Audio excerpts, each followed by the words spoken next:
Monsieur Hulot's Holidays was my introduction to the films of Jacques Tati. I think I saw them when they first came out in 1953 or 54, I think it was. But it's also the moment when I realised that comedy could be both funny and beautiful. Now, Monsieur Hulot's Holidays is a beautiful film for three reasons. In the first place, that Jacques Tati himself is a consummate artist, and the black and white photography and the composition are stunning. In fact, some of the shots aren't funny shots; they're just sort of postcards, or atmospheric postcards, and the pacing of the whole film is quite slow, so we can sort of soak up the atmosphere of this seaside holiday.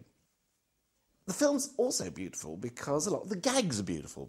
I'm thinking of the gag in which Monsieur Hulot has a spare tire from a car, and it falls into some wet leaves, and he picks it up, and it looks like a wreath, and it gets immediately incorporated into a funeral and stuck up on this monument.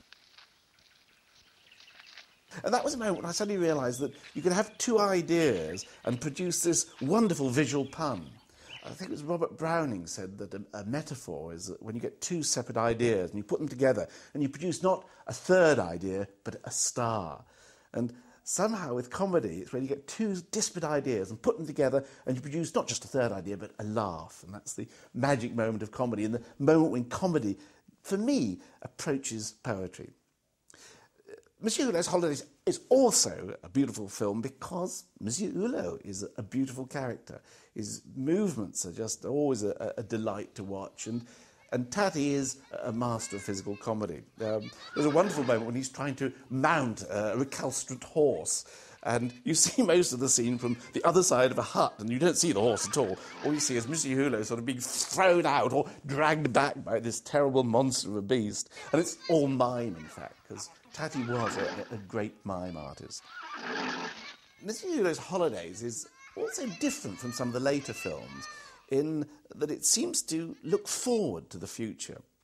At the end of the film, there's a firework display, which is inadvertently set off by Monsieur Hulot. And it starts off as a firework display, but eventually it starts looking like an artillery barrage directed against the hotel and the boarding house. And it's almost as if Tati was mounting a military assault against the stuffy old world of the past and of his childhood. And he looks forward in the film to jazz and youth as kind of hope for the future, which is something that doesn't happen in the later films. And of course, it's the most Monsieur Hulot for your money in Monsieur Hulot's Holidays. It's the fullest and most creative expression of the character of Monsieur Hulot. And of course, it's a really funny film.